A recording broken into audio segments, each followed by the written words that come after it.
Okay, good morning, everybody. Roll call, please.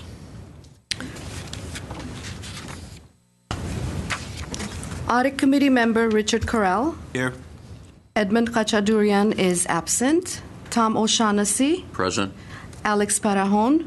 Present. And Audit Chair Zari Amirian. Present. We all turn our microphones on. They are. It's on. I think they are. Next item, please. It's the business agenda. The agenda for the Audit Committee meeting of April 25, 2016 was posted on Thursday, April 21, 2016 on the bulletin board outside of City Hall. Thank you. Oral communications, I have no cards in front of me, so let's move on to item number 4, please. Item number 4 is approval of the minutes. Minutes of the Audit Committee meeting held on Monday, January 25, 2016.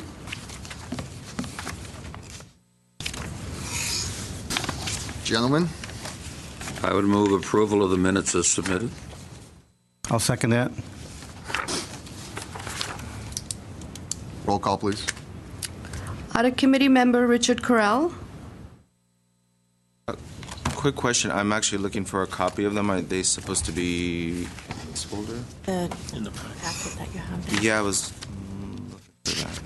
looking for that. Oh, I see. Okay, it's one page. Got it.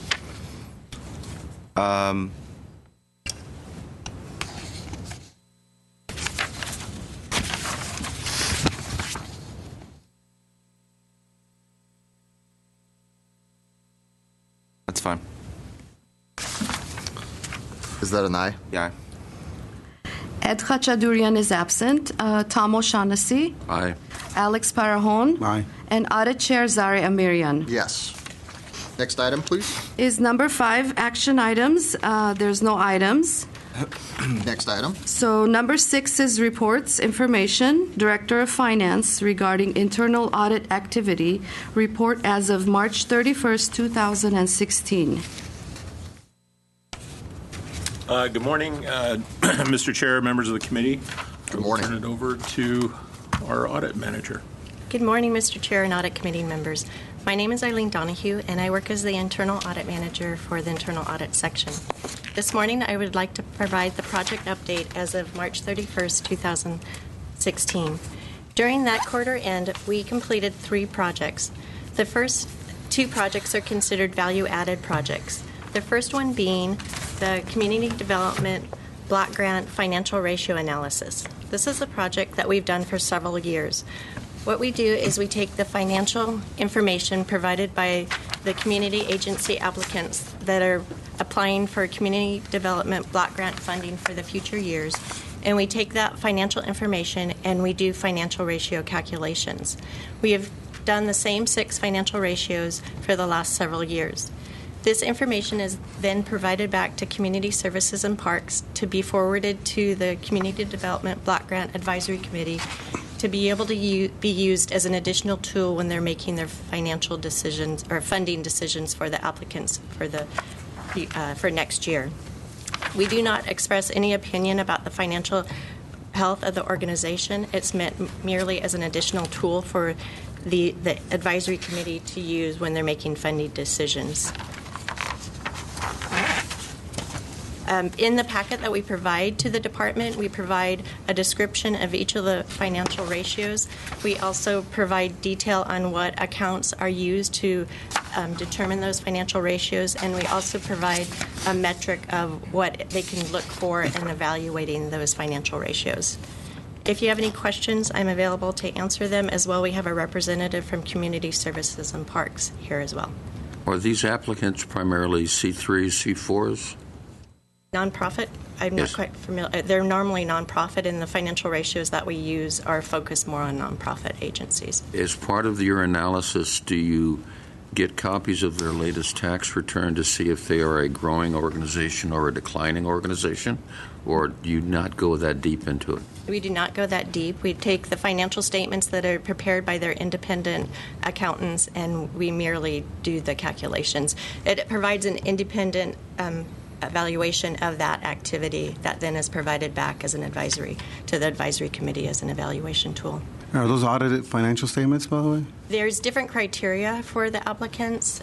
They need to be done by an independent accountant. I do not believe that the criteria makes it that they have to be audited, but generally they are audited because they do get other federal funding, and so there's certain requirements that it's necessary that they are audited. Thank you. You know, I served on the Community Development Block Grant Committee, and I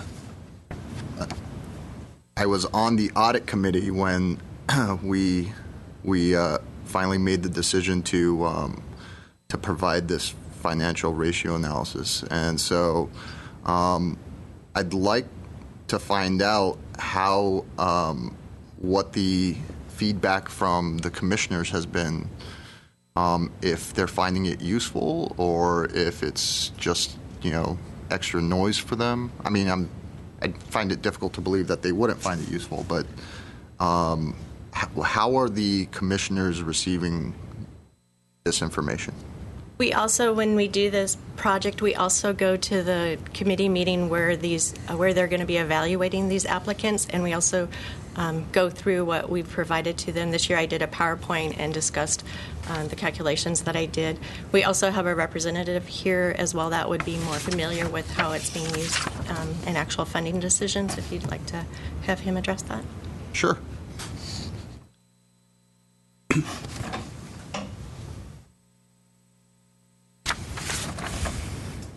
Morning, Mr. Chair, members of the committee. Moises Carrillo from Community Services and Parks. To answer the chair's question, the primary benefit, of course, is for our committee to review financial analysis, but a strong part is actually staff review. And we do get a lot of feedback from the finance staff regarding the audits. If there's something missing, for example, a discrepancy, we're able to go back to the agencies. A lot of it is more internal. The committee does have questions sometimes, but primarily it is a very good internal tool to assess the nonprofit organizations. Thank you, Moises. In your experience, have you seen a correlation between the financial statement that's provided and the amount of funds that are recommended to the City Council in terms of CDBG funds? Not necessarily. A lot of the, again, review of the proposal is based on the merits of the proposal, the funding requested, the amount of funds available. So there's not a similar correlation. Again, it's a very effective internal tool for assessing the statements. Have you seen any organizations kind of be disqualified because of information that was provided? Disqualified not in an official sense, but in the sense as, it greatly affected your opinion of whether to recommend them for funds or not? Mr. Chair, we usually don't have disqualifications based on the review. It's usually up front. As our proposal in RFP is stated, they need to have these financial statements done and audits done prior to applying. We mentioned that several times in the RFP. So they're pretty well prepared for that. It may dissuade some organizations that have not done their financials, small nonprofits, to not submit because of the requirements. But by and large, when we receive the proposals, haven't had anybody not be allowed because of their review. Great.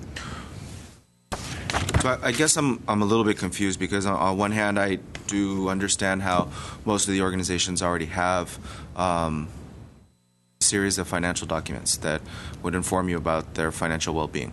So on that hand, in that respect, they come to the table with the information that you need in terms of their viability, their sustainability, their ability to essentially execute on the funded deliverables, right? So that's on one hand. But on the other hand, it sounds like this is more of a tool, as you had said a couple of times, for internal purposes more than anything else. So to kind of reframe the question a bit, what internal understandings, what internal thinking or decision-making has this audit shed light on? Because clearly the organizations already most of them come with the necessary financial information that you need in terms of viability and execution and sustainability and things like that. But just Committee Member Corral, that's a very good question. There are actually, if you look at the ratios, there are actually some certain kind of red flags we look at where the debt ratio is high and sometimes related to actual buildings that they may have. There's also fundraising, reliance on source income, how much are they relying on our government grant funds. So it does give us a little bit of tools to work with the nonprofits to see can they expand or broaden their funding base. We haven't had anybody necessarily go extremely on one side or the other. Again, there's also internal processes where there may be something missing. I really appreciate staff's review finance staff review of the proposals or actually the financial statement to see if there's anything missing. That's where we catch whether there's errors or there's a duplicate of information. So it's actually more, again, internal. There are some of these categories that we do look at carefully, and so it's really very, very helpful. And we do provide that information again to the nonprofits. So it does help them look at, they didn't realize that their reliance was so high and so on, so they're able to provide that information. Because they're nonprofits, when I was dealing with C3s and C4s when I worked at Disney, with the Permanent Charities Committee, we saw the tax statement. We got their most current one, but do we ever ask or do we get the biannual statement that most California nonprofits file with the Attorney General's office? I think the form you look at, the 990 forms, we do occasionally look at those. Sometimes they do submit those. They're not required to submit those 990s. Occasionally we do review them. Some of the small organizations do provide us the 990s as well, but a lot of the information is on the financial statements and their audits. To put it into perspective, Moises, how much funding are we talking about in terms of the CDBG funds? We're looking at annually about $260,000. That's a decrease from certainly the chair's participation in the committee several years ago, over $500,000. So we certainly have decreased the amount of funding. But nonetheless, it's still a very important tool for us to no matter how much small the funds are, is to do a good review. And I appreciate staff's diligence in this. And Samuel and Eileen spent a lot of time on this, so we really appreciate their time. I have a question real quick. In regards to the funding of the $260K, some of these charities obviously propose a certain amount that they're requesting. Now, do you guys honor the 100% of what they're asking for, or is there some other criteria to look at to reduce it? Yes, Commissioner Barahon, that's part of the process, and the chair has been through this before. Is actually that's just one piece of it. There's other factors. There's their outcomes. There's a performance review. There's ability to match funds. So there's a number of factors. Okay. Not anybody really gets 100% of their funds. Thank you very much. Thank you for taking the time to come and answer our questions. I really appreciate it. Great. Thank you. Thank you. The second project on our activity report that we considered a value-added project was requested through the city manager's office. Internal audit was requested to do an analysis on law enforcement and fire protection services, specifically those provided through Los Angeles County to local communities in the county that are paying for those services through contracts or as a fee for service. Internal audit went out and did extensive research on law enforcement and fire protection services. We contacted our local police department and fire department and gained an understanding of the core services and also the unique services of Glendale. We learned about the staffing, the actual expenditures, and also the budget expenditures. We also contacted Los Angeles County, and we learned about the services provided through Los Angeles County and the costs associated with that when they contract out to other local communities. We then also looked at the public domain, and we learned information about demographics of cities that are contracting with the county. We learned about the crime rates, arrest numbers, different response times and such. And we pulled all this together, and we were asked to look apples to apples to do a comparison with Glendale and these other communities. And so once we developed all this quantitative data. We then put it in a report format with illustrations of tables and graphs where we could objectively look at the information and do a comparison. Overall, we found that the City of Glendale has the similar services to those that are provided through Los Angeles County.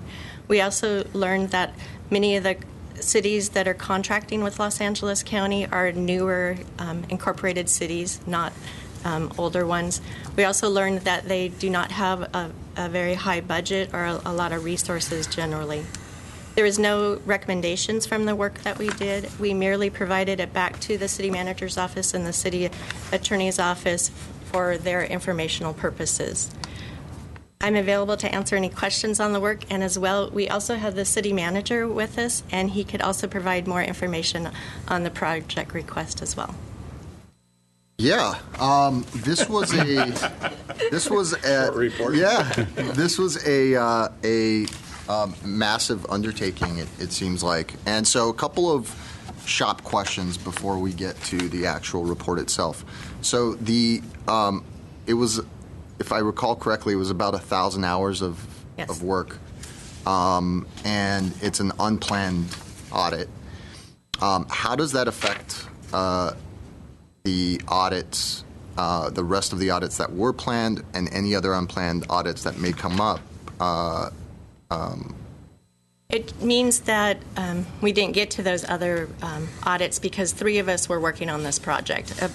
Approximately 300 hours each were worked on this project. What I'm doing right now, I'm actually working on our audit work plan for next year, and I'm rolling in the projects that we didn't get to this year and evaluating the risks associated with them, and are they still a priority, are they not? And so we will be considering them and then also moving forward on our audit work plan. They still remain a high risk for the organization. Is this audit, in your opinion, going to deleteriously affect ability to do high-risk audits in the future? This particular work we did, no. Great. Won't have any impact on that.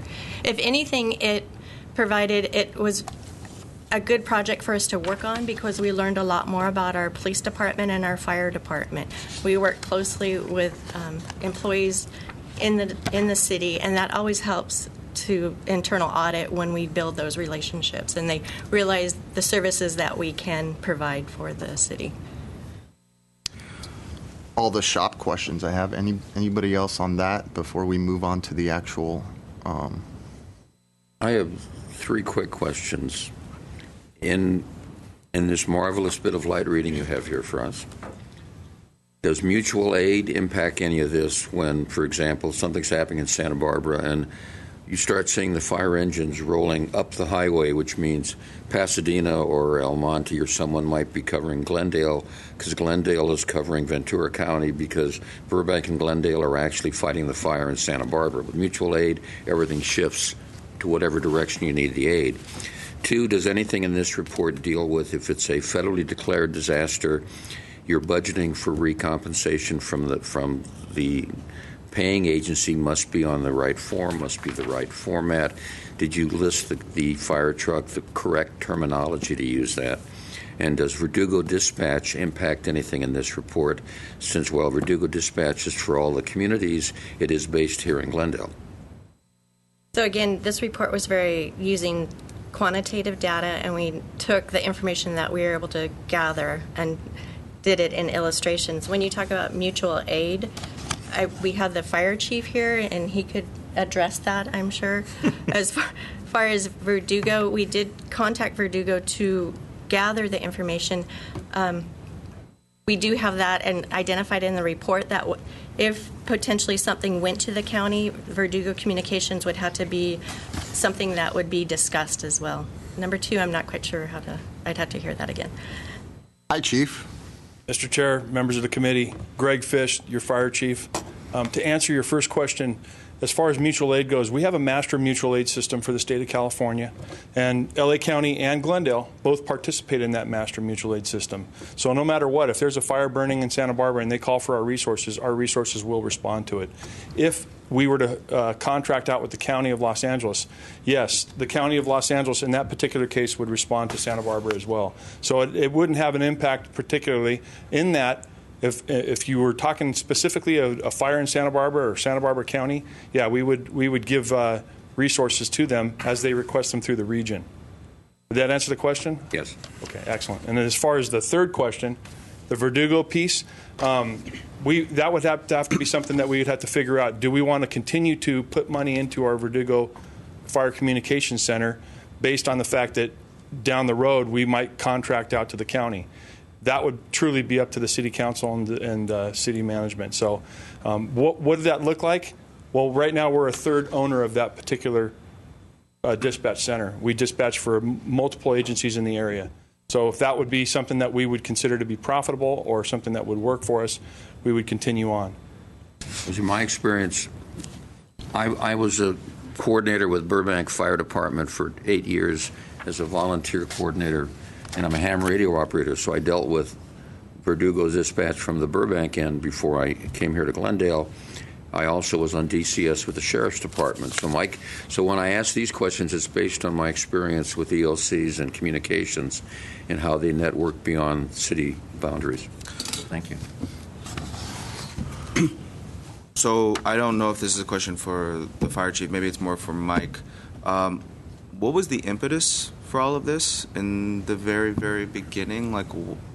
Well, that would be the first question. And then the second question is, in terms of methodology, wouldn't it maybe make more sense to compare other non-contract cities with us, because we are a non-contract city, versus comparing us to contract cities, which we are not a contract city?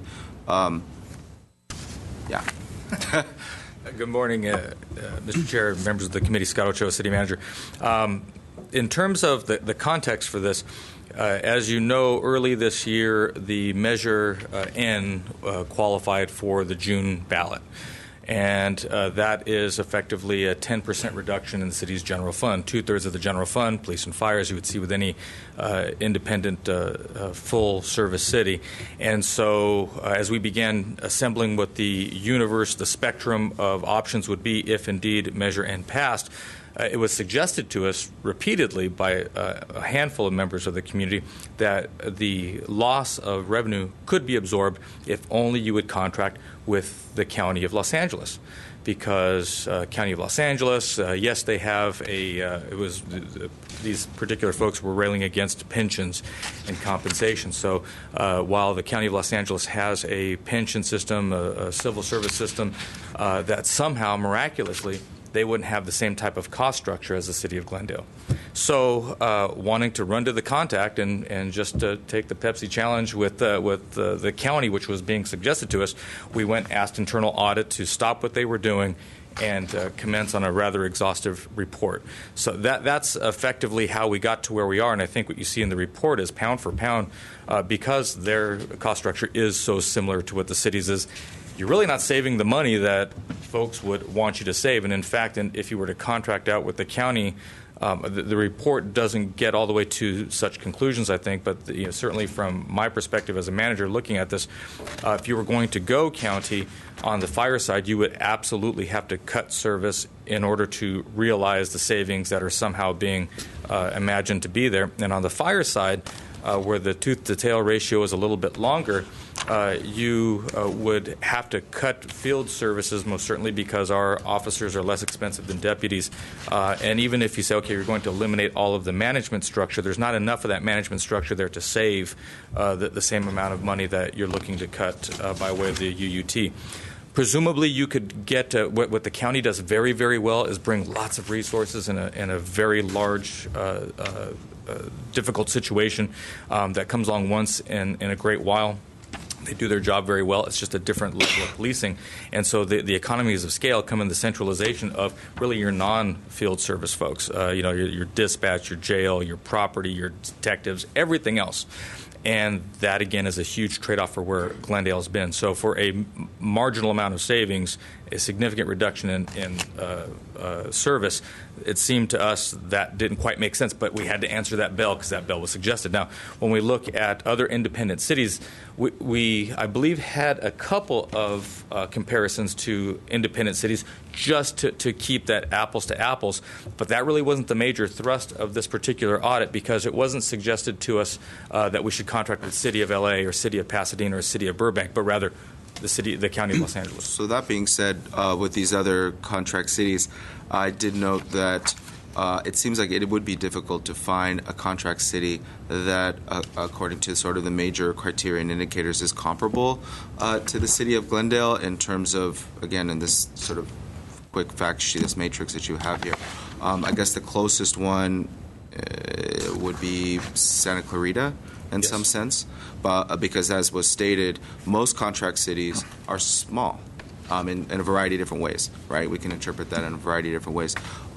What other contract cities were considered for comparison that might be more comparable? So, for example, I don't know, Malibu, or trying to think of another contract city that's kind of comparable to There's Glendale. really, actually, it's a great point. There's very few that are, we are 200,000 people.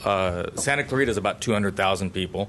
Their fire service is handled not through a contract, but through the county assessment, and they do contract with the sheriffs. I want to say that the Antelope Valley cities, Lancaster and Palmdale, are each about 100-ish, 120. When I looked at what we did for the Sheriff's Department, the ones that we compared to were the ones with the highest population of that they contract Carson, with. Palmdale, Santa Clarita. So that was one of your Lancaster. major indicators in terms of methodology for comparison was population. Because if we looked at, say, San Dimas with a population of about... like Southgate or Huntington Park or whatever, that doesn't We work. needed to find, in order to go apples to apples. Right. Yeah. And that's what I was looking at. I was trying to think of another contract city that's comparable. And it's, as Eileen had pointed out, a lot, you see it, the contract cities that we just talked about are cities that have formed from the 1960s and 70s forward.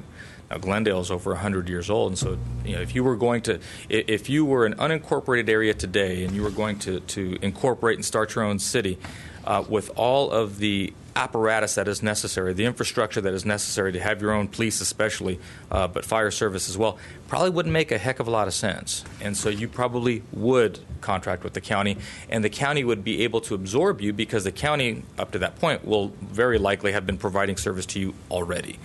Versus if the city of Glendale were to wind down and the county were to wind up, our partners at the county were very quick to say, look, we don't have 200 deputies waiting to take over.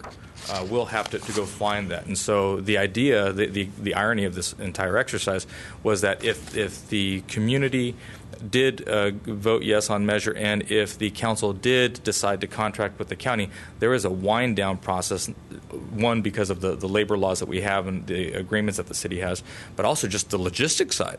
And so you are winding those down and not getting the revenue in, so ostensibly you're using general fund reserves to cover the difference while you make that transition, ultimately depleting the safety net that the city has assembled and is part of the charter.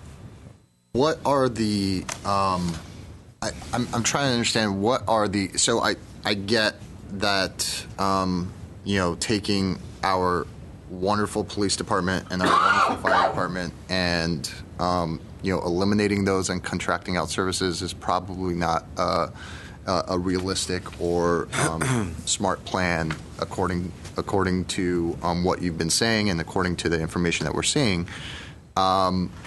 But what would the realistic cuts look like, if Measure N passed? What would happen? It's a tough question. Certainly on the front end, we had looked at the spectrum being contracting out police and fire, big cost. Total complete elimination of the library, arts and culture department, and community services and parks, because the general fund portions of those two departments are about $18.5 million, and this is about $17.5 million, this portion of measuring that we're talking about. Now, realistically, that's also just as unpalatable as contracting out police and fire. So somewhere in that middle ground, what we're likely looking at, what you'll see, I believe, at the May 17th budget study session, because we have to be prepared and can't take anything for granted, is how you would pare back all of the general fund operations such that you would be able to absorb $17.5 million. And I think that's the $17.5 million question that people are asking. The problem with that is that the crippling impact is likely just as unpalatable as the other two ends of the spectrum. So, for example, specifically answering your question, we would likely, and what you'll see tonight at council meeting, eliminate as much of the hourly employees as possible in the community services and parks department. So your park maintenance, instead of being done maybe once every week to a week and a half, would be done once every month. The medians that the contractor that we have, not even the city staff, that would just be eliminated and the staff would have to do it, thus elongating the maintenance time frame. The community centers would be scaled back probably by 2/3 in terms of their hours of operation. That probably can save us $4 to $5 million there. We have a plan presented in our update to council. There's an option in the plan that we're bringing to council tonight that would take it back to $7 million. That actually involves the chaining and gating of existing city parks, because without the lighting, without the water to maintain, they ultimately become unsafe. So the idea would be to really scale back to unprecedented levels the parks and quality of life, all recreation programming, for example, anything that isn't fee supported would go away, to take that down. And then on the library side, take down all but Brand Central Library and the Brand Art and Music Center. But the other 6 branches would close. And then the accompanying staff reductions would go along with that. And through attrition, reduce the staffing on full-time bodies as well. That probably gets us halfway there to what the cuts would need to be. We would take some economy of scale through all of our internal service departments, my office included, and then look at police and fire again, because you would have to make those cuts. They're 2/3 of the budget. So I think first and foremost, the vacancies that exist in fire and in police today, so we have 2 fire academies coming up this year, would be gone. The 7 vacancies in the police department would be gone. And through attrition, we would begin to not lay folks off, but as soon as they would leave, just not fill those positions and eliminate them, and then backfill that difference, because that still leaves you with a few $1 million of a gap in the budget. Take general fund reserves and apply those as we kind of glide down to what the funding needs to be. That is, in all likelihood, my professional assessment, the most responsible way to do it if the community says this is what we want to do. Thank you. And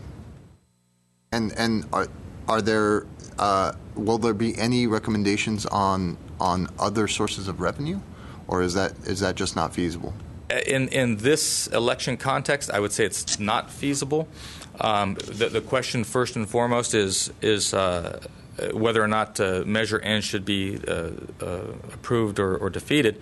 After that, then the question then becomes, as folks begin to feel what those impacts are, they come back in 2017 and say, well, either let's bring back the utility user tax, or let's see what happens with the business license tax, or a 1% sales tax override, or a assessment district for fire, or some other type of specific type of use.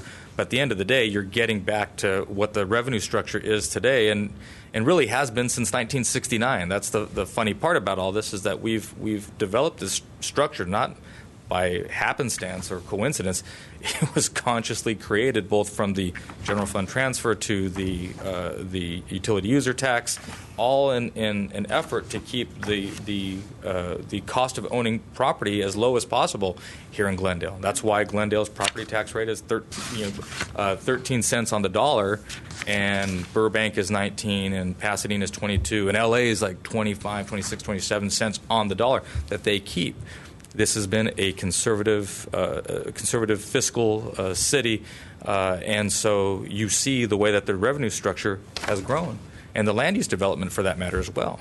And so to now blow a 10% hole in the side of the ship of state, as it were, you will take on water and ultimately sink unless you change something. And so, we have been accused, the staff of my office, of scaring people. It's a scary proposition to lose 10% and presume somehow that PERS will change its operations for Little Glendale, or that somehow that unilaterally allows us to break MOUs with our employees, or just as much rooted in reality is that go to our police officers, where again we perennially have 6 or 7 vacancies, and say we're going to reduce your pay by 10%. And then try to compete with Pasadena, Burbank, Santa Monica, Beverly Hills, LA City. That's just not reality. And so the idea that there would have to be a revenue solution is true if, in fact, the community wanted to maintain that level of service.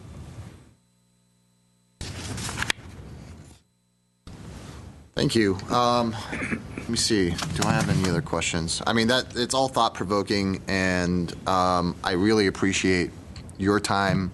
And I appreciate both fire and police coming here. Like I said, I've, live in Glendale. I own a business in Glendale, and so I see firsthand the work that you guys do, and I train, several police officers and several firefighters as well. So, I really do see that. I think I probably have one more question for you. If you had the power and you could ideally come up with a solution to replace the revenue, is the UUT the most efficient way to get that revenue, in your opinion? If you were the benevolent dictator of Glendale, I'm just curious. No, I appreciate it, certainly. It seems to me that we are, as a state, we are hugely dysfunctional by way of the ballot box legislating that has been in place since 1978. When Prop 13 came around, and everyone predicted that the sky would fall, and it didn't, proponents of Prop 13 said, see, it was just a matter of starving the beast. And there was some element of truth to that, because cities and counties could just set that rate with a great deal of latitude. But what is not acknowledged is that there's what ended up coming of Prop 13, the children of the property tax restructuring, were assessment districts. And so assessment districts and fees, which were really taxes at that point because they charged more than what the cost of the service was, and technically that's not a fee, those sprung up like weeds. And so by 1996, Prop 218 comes around and says assessment districts are basically taxes. Then Prop 26 came around in the early 2000s, which further refined it. My point is that we kind of lurch from issue to issue as opposed to having one complete and holistic way of looking at how we pay for the business of government. I would submit to you that the most logical way to do that would be with a revenue stream, and a larger chunk of that revenue stream would be generated from property taxes. I hate to scare folks, but truly that's what it is. It was interesting, if you recall, that when Governor Schwarzenegger, it still seems funny to say that, but when Governor Schwarzenegger was elected, he had financial genius Warren Buffett on his cabinet. And Warren Buffett made the observation, somewhat naively in politics, but not as a business person certainly, that it was cheaper to own property in Omaha, Nebraska than it was here in California, and you never saw Warren Buffett again. And the idea is that we have to have an honest discussion. I'm not saying that Prop 13 has to go away. I'm not saying that there has to be a split role, which you hear occasionally. I do think at the very least there has to be a discussion or a recognition of the way that we pay for government, and it doesn't make a lot of sense. So much is placed on a sales tax, and you see the internet killing sales taxes. We pay for roads through gas taxes that aren't a percentage but a flat number of cents per gallon, and then wonder why, as everything goes up in expense, we don't have enough money for street replacement. Some folks wag their finger and say it's about salaries and pensions. Okay, there could be some truth to some of that, but if there's a little bit of truth to that, there's also a little bit of truth to the fact that we just don't pay for government very intelligently in this state and probably in this nation. My humble opinion. I asked. Thank you. Well said. One quick question. Have you seen, without getting into the politics of it, I deal on this issue elsewhere, and almost every city in Los Angeles County has a utilities user tax, and they all are within 2% of each other. You see a lot more partial taxes coming up because the one thing partial tax accomplishes is no one else gets their hands on the money. It doesn't go to the state and come back, doesn't go to the county and come back. Partial tax stays in the community. Has there been any studies that are coming out of the various regional organizations as to how to reform the tax system besides the polemics you hear in the middle of campaign season, which I wouldn't bring into this? There was some hope of going so far as of a real discussion of a constitutional convention, an actual constitutional convention in California, as the state teetered on bankruptcy just a few years ago. And when the temporary sales tax that was championed by the governor went through, the flame and the almost real recognition that we had to have that talk, that flame got turned down. And I don't believe that was the governor's intent, certainly. He's been very forthright about many things. But the real impact was we didn't have to have that conversation anymore because the state started to heal itself. Of course, they took out the redevelopment agencies, and our affordable housing efforts are feeling the impact. Our economic development efforts are feeling some of the impact, but especially affordable housing. Those discussions probably are not going to come back in the foreseeable future because people are doing well enough to invest in the status quo. Doesn't necessarily make it smart or right, but it makes it the status quo. Thank you. Do we have any questions for fire or police specifically? I have a question for fire. I'm noticing City of Glendale compared to City of Santa Clarita pretty much equivalent in regards to the general funds, size, population, etc. But they estimate their fire costs a lot less than Glendale. Is there something specific in comparison as to why there's that huge difference from their funding? I can answer that question for you. One of the big reasons is the service level that you have in Glendale is top-notch, Class 1. The Insurance Services Office of the United States, which is a private oversight group that sees the value in fire departments throughout the land, has rated us Class 1. There's less than 100 in the nation. So when you get to Class 1, that's basically saying what service level would you rather have, a Class 1 or Class 2? There's actually a savings to the community. So as a business, you actually get 0 to 6% less on your rates than compared with a Class 2. And as a residence, you actually get 0 to 3% depending on the value at risk. So what does that mean? Well, we're a full-service city. We have paramedics in every single one of our districts. All 9 districts have 2 paramedics at all time, which translates to better outcomes for patients. We have a higher level of medical service to everybody in all 9 districts. That's very, very important. So when you understand, we also have our own hazardous materials unit and our urban search and rescue unit. So we don't have to rely on Big Brother from across the river or from the county to come and help us during our bad times. We can completely manage whatever we have within our own city. So we have 4 people on every apparatus, which also means that you're going to keep small fires small because as it relates to federal law and 2 in, 2 out statutes that say you will have 2 people on the outside before you make entry into a burning building.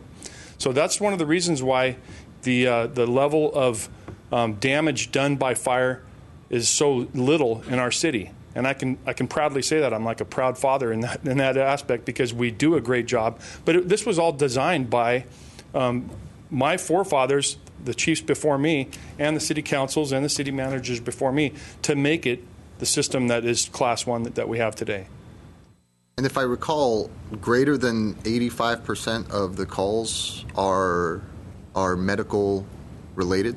You're correct. 87% as of this last year were medical in nature. So we're seeing a lot more age. Our population in the city of Glendale is aging, which is tapping into the medical side of what we do a lot more. Did that answer your question? Yes. Well, with that in mind, we know that first responders are not cheap, right? That's right. And 80-some% of your budget or response is first responding to elderly folks, right?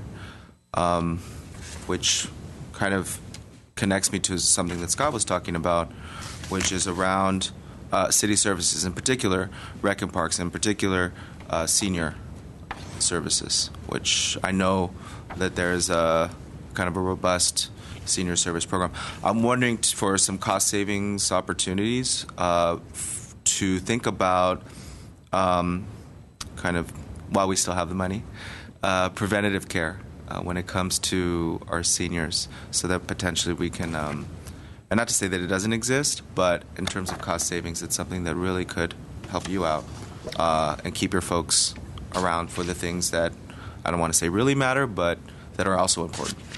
I completely agree. And on that note, when it comes to cost savings, just if you look back just 4 years ago, we implemented a system where we took the paramedics off the ambulances, because we only had 4 ambulances in the city, and we put them on all the engines. And now we staff our ambulances with EMTs, civilian EMTs. That's all they do is drive the ambulances. They don't go into burning buildings. So we're saving, at the time we did a comparison to what we had compared to what we proposed, and there was over a $2 million savings annually. So that's quite a savings right there. But as it relates to preventative care, absolutely. Can we do more? I think we can. And we are working as a city with the Glendale Healthy Coalition. It's a broader coalition within the city that consists of the hospital personnel, the fire department personnel, a lot of the nonprofits in the city, to get the city, and especially the elderly people within the city, to be more health conscious. Thank you. Thank you again, and I appreciate the answers and the comments. Any questions for police? Okay. Thank you. Actually have one quick question. How much interaction does the police department have with the Briggs station for the LA County Sheriffs? Carl Povolitis, Deputy Police Chief. Actually, we have interaction with all of our surrounding jurisdictions. As I said, crime is sort of regional in nature, and although we customize our services to provide a very high level of service to the Glendale community, we track those trends. So because of the La Crescenta area, we're regularly discussing crime trends with them, and obviously they're the coordinators for mutual aid. So we have regular conversations with them, but as we do with Burbank and Pasadena and the city of Los Angeles as well. And are we still sharing helicopter routes with Burbank, where no matter which helicopter's up, you're covering both cities? We are a joint, truly a joint operation by MOU with the city of Burbank, and so we jointly own that program and operate that program together for efficiencies, and then we also have a cooperative working agreement with the city of Pasadena. Thank you. Thank you. Okay, if there are no further questions on the comparative data analysis on law enforcement and fire protection services, let's move on. Okay, the third completed project during the quarter was an audit on the fats, oil, and grease control program under Public Works. At this time, I'm going to invite one of our senior internal auditors up to do the presentation to the audit committee.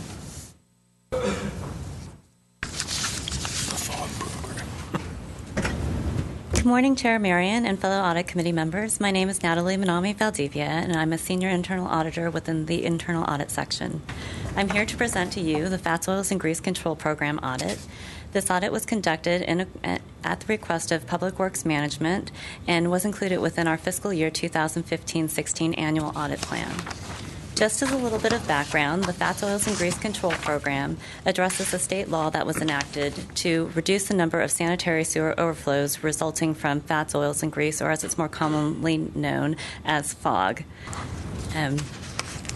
The objectives of our audit were to review and assess the FOG control program and to identify any potential improvements to the program, as well as to identify the feasibility of combining the FOG control program administered by Public Works with the industrial waste program administered by the fire department. Based on our audit, we learned a FOG control program and annual inspection process has been implemented to educate food services establishments and to prevent food service establishment-related sanitary sewer overflows. The grease traps and grease interceptors comply with the Uniform Plumbing Code for all new construction and for building improvements greater than $50,000. An annual food service establishment listing has been established and is continuously updated, and FOG inspections are conducted by our Public Works Department and documented on a FOG inspection form. Since 2009, there have been very few sanitary sewer overflows resulting from fats, oils, and grease. Based on a review of the sanitary sewer overflow reporting, we noted that in Glendale, the majority of sanitary sewer overflows are the result of root intrusion. As a result of our audit, we identified 7 observations categorized by risk rating. We had no priority 1s, 6 priority 2s, and 1 priority 3. A priority 2 risk rating is a less than critical control weakness that exposes the city to a moderate degree of combined risks. Observation number 1 is that there was a general lack of controls, which included a lack of documented policies and procedures, a lack of an independent review process, and unclear documentation of follow-up performed on the more important FOG control program elements. The observation number 2 was that the inspection process could be made more effective by equipping the FOG inspector with the appropriate measurement equipment, ensuring that proper follow-up was performed to obtain the missing maintenance records, and ensuring that a response is documented for each of the checklist items. Observation number 3 was that the inspection records were incomplete. Observation number 4 is that the practice of relying on FOG inspections for industrial waste permit inspections has some shortcomings, and these shortcomings include that a listing of the industrial waste permit inspections assigned to Public Works is not currently provided by the fire department, and also the industrial waste permit revenues that are collected by the fire department are not matched against the FOG inspection expenses incurred by Public Works. Observation number 5 is that the City of Glendale's FOG-related municipal code requirement that grease interceptors be installed for food services establishments, or that a grease interceptor variance is documented and approved, is not currently being enforced. Observation number 6 was that a listing of those grease interceptor variances that have been granted is not currently maintained. The final observation has a priority risk rating of a priority 3. A priority 3 risk rating is an opportunity for good or better practices to improve efficiency or to reduce the city's exposure to combined risks. Observation number 7 was that a performance matrix have not been established or documented. Each of the observations mentioned were discussed with and agreed upon by Public Works Management. Public Works Management provided us with responses, action plans, and anticipated completion dates. Internal Audit will follow up on each of the observations during our quarterly follow-up process until each item has been resolved. This concludes my presentation of the Fats, Oils, and Grease Control Program audit. The Director of Public Works, Rubik Galanian, and I are here to answer any questions that you might have. Wonderful, thank you. just so that I understand, in the past 6 years, there have been a total of 7 fog sanitary sewer overflows? Is that what that graph is telling me? I'm trying to understand the actual numbers. So there's been, one side has the grand total. I'm looking at page 3. One side has the grand total of number of sanitary sewer overflows, and then the other side has the number of fog sanitary sewer overflows. Correct. So in the past 6, 7 years, there have been a total of 7? To be honest, from my graph, I can't quickly count the number. That's how I read it too. Okay, I just want to make sure I'm reading it correctly. What's the impact? Because, okay, can you tell me this? In 2015, it was 1, right? Correct. Okay, so yeah, it's a total of 7 in the past 7 years. So what's the impact of a single one of these fog sanitary sewer overflows? I'm asking tough questions. That's my job. We can call up the Director of Public Works because he knows the relationship as far as Fantastic. waste Rubik, goes. what happens? Sorry, thank you. Morning. Good morning. Mr. Chair, members of the committee. Rubik Golayan, Director of Public Works. I'm not quite sure if I understand your question exactly. So there are different reasons for sanitary sewer overflows. As you can imagine, grease can constrict the capacity within a sewer pipe and then causes it. When that happens, our crews get called out to the site and they clean up what they can before it reaches the storm drain and eventually gets to the ocean. So we're mandated to keep that control within a certain minute. That's mandated by the state. And we do the best we can, given the distance where the overflow happens and the proximity of the catch basin, the storm drain catch basin, to this event. But we have been, I'm proud to say, our men and women at the department or within the sanitary sewer control system have been able to keep us away from being penalized by the state. Okay, I hope that answers your question. Yeah, so there was one in 2015, and I was curious about what the impact is when it occurs, but it sounds like if you've avoided any type of fines from the state, then the impact was probably negligible, or at least one can assume underneath the guidelines required by the state. Okay. That's really the only question I had. But the intent of all of this is to not even to try to minimize the amount of those incidents before they even happen. That is absolutely correct. More of like point of source mitigation before actually any of this goes down the drain. Exactly. Pun intended. So going off of that, 7, is that 7 in 7 years? Is that a lot? Is that not a lot? In terms of the quantity of these things happening. I know you'd like 0 in 7 years. Who wouldn't? Yeah. But, is that a high number? No, absolutely not, Mr. Chair. That's not a high number. And the reason I had asked the audit department to look into tightening our controls was exactly for that reason, what Mr. Corral mentioned. We want to control it at the source, right? So we don't want to even have that one event a year, essentially. Wonderful. Thank you. Any further questions? I have a question real quick.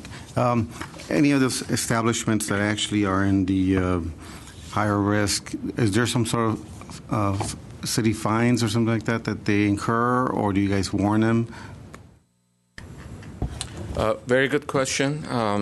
Obviously, the food establishments that handle fats and oils are at a higher risk of causing these constrictions and hence the overflows. So the first step is education. after we have them install the interceptors to make sure that they keep them clean. And we help them out. If it's one incident, we help them out with the cleanup, but then there is a fine. Then there's other means that we pursue to make sure it doesn't happen in the future again. But education goes a long way. Are you comfortable with the completion dates as listed here? Nothing's changed to make these move off of I understand anticipated completion. Sure. I understand other things come into play. Yeah, absolutely. We just received the report, so we have already started working on implementing the recommendations, and we'll see how the progress goes. I only have one person who handles all of these establishments, so we'll need to bring other resources into play. How many establishments are in the city of Glendale? I knew you were going to ask that question. I don't have that answer. I was thinking when I was sitting over there, I want to say 140, something around that neighborhood.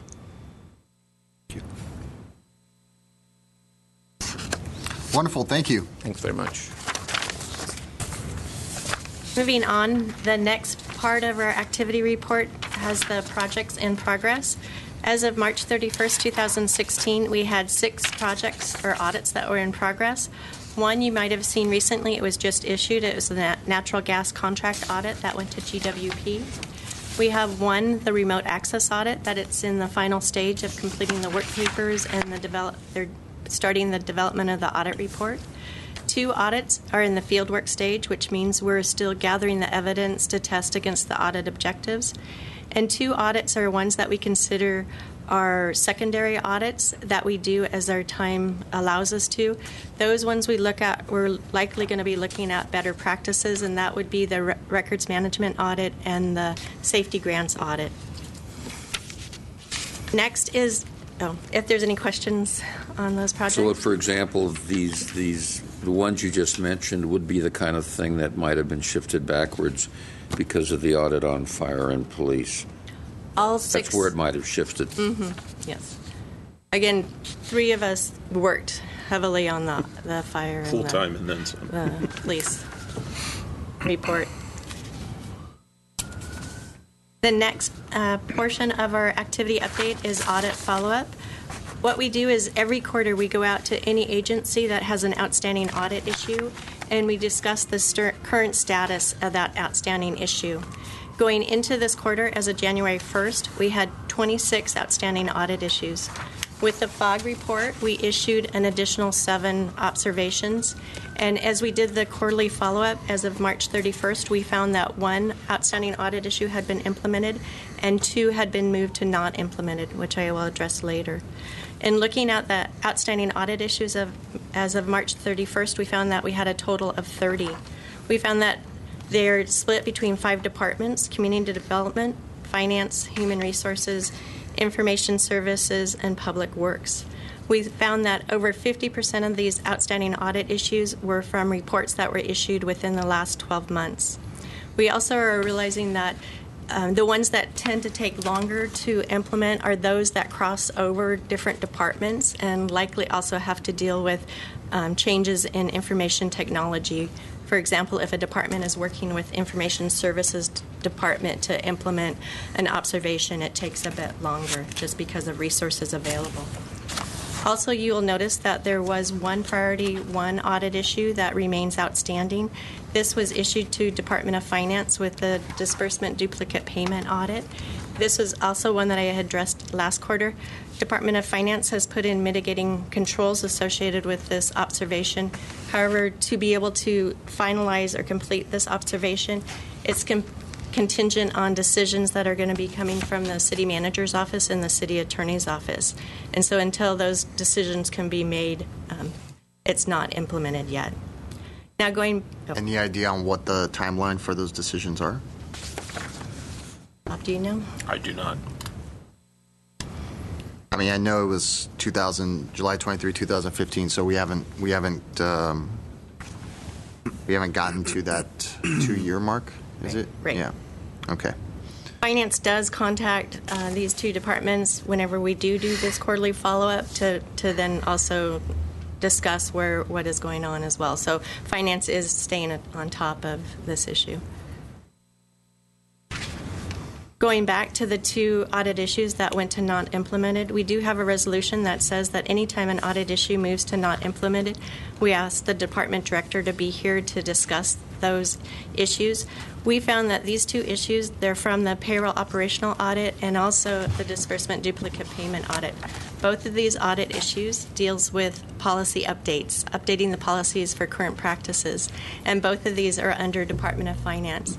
Department of Finance realized when they looked at these audit issues that they considered right now they're implementing a new ERP system with payroll expected to be go live as of January 2017, and the financial system, other portion, expected to go live July 2018. So really right now it's not practical to update a policy for current practices when they realize that they're going to be looking at almost all of their policies associated with payroll and accounts payable and updating them for the futures, the new system that's going into place. Therefore, they asked to move this to not implemented, and then they will roll it into their evaluation of their overall policies to come. However, also Bob is here if you have any additional questions on these 2 items.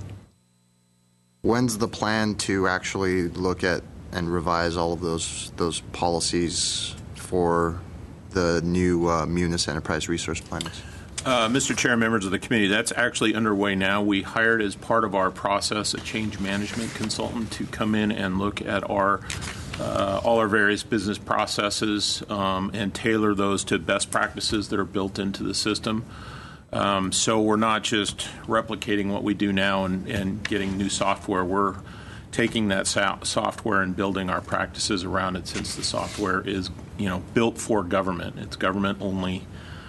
Small type government software, so it has best business practices built in it for government agencies. So we're going full bore on the change management. We've got representatives from all the departments, if not more than one. We have several in some departments, the larger departments. So they're kind of the liaison to those departments in terms of the processes we're looking at, anything from payroll to accounts payable to purchasing. Anything that builds into the new system. So as we move forward, and keep in mind we're, we're more or less going backwards in terms of ERP. As you recall, we had the payroll audits in the past. Some of the issues that were brought to our attention could not be rectified in PeopleSoft, our current system. So we're implementing the HR payroll modules first, which is kind of backwards, and if you had to choose, you'd do the financials first. We're actually doing the HR payroll first. There's some development of the financial side that's going parallel to that, so we can then start knee-deep into the financial piece after that. We go live with the HR payroll in January. So it's coming up soon, so they're knee-deep. We have a dedicated team of 6 people full-time on the project, which is unusual, but we thought it was necessary to identify all those issues. Thank you. Moving forward. As a final wrap-up, we also just identify anytime we participated in a team assignment during a quarter. This is generally minimal time. It's maybe an hour during the quarter where we sit in on a committee and provide our professional expertise associated with internal controls and good practices. We don't make any voting or decisions on the committee. It's more providing our professional expertise, and those are listed. And that concludes the project update. If you have any questions, I'd be happy Am I to. assuming when you mentioned that sometimes there's a delay because it's multiple departments, when it comes into IT, this would be more of a getting the software lined up together versus hardware, which of course would be a longer term? Generally, yes. I know the one in the building and safety inspection audit, they're looking at new handheld devices and things to use when they're out doing inspections. And so just trying to organize that and seeing if that technology will really work. They're spending time on that. Thank you. Okay, thank you. Next item. is number 7, Audit Committee or staff comments. Any comments from the staff? Any comments from my fellow committee members? Nope. Is it, well, I don't know if there's a policy already in place, but is it possible to receive copies of the meeting documents a week before we meet? We send them out on Thursday before. Correct. So you'd want to see if we could get them out earlier to you? Just, yeah, simply because it's a lot of material. And to have, I mean, I don't expect, obviously, to read in the way that I would, in theory, like to. But if I could have a little bit more time, at least 1 week, usually that's standard for even like other boards that I've sat on and things like that. Usually they try to get it out a week before, which would be helpful to me to be able to like get a little bit more detailed in the reading of the documents. I just need some clarity. Which items are you specifically referring to? Everything that I can have. I mean, basically what I see in front of me. I know the agenda is an issue, specifically because there's, I'm assuming, some Brown Act and some things like that govern that. But in terms of like the attachments and things like that, like these reports, for example, that would be helpful. The reports, if I recall, are sent out as they occur. Yes, as they occur, and the fog one early. And right, and you would have been on the distribution list for each of the reports. They are as they are issued. You receive them, and they are also out on the web page. Okay. And so I can forward the web page for you, so you can see any report that was issued during the quarter. Or even if we could just get them like all together, so that we don't have to like, if when they're done individually, right, the likelihood of forgetting them or omitting them, you know, but if they can be all like together in one place at the same time a week before, that would probably increase the likelihood of like. So the reports itself, yes, I can easily do that a week before. That'd be great. Any other comments? I'd like to thank staff for their work, and I'd like to thank the city manager and police, fire, parks and recreations, everybody who came out to answer questions that we have. I do appreciate your time and the insight that your answers give to us.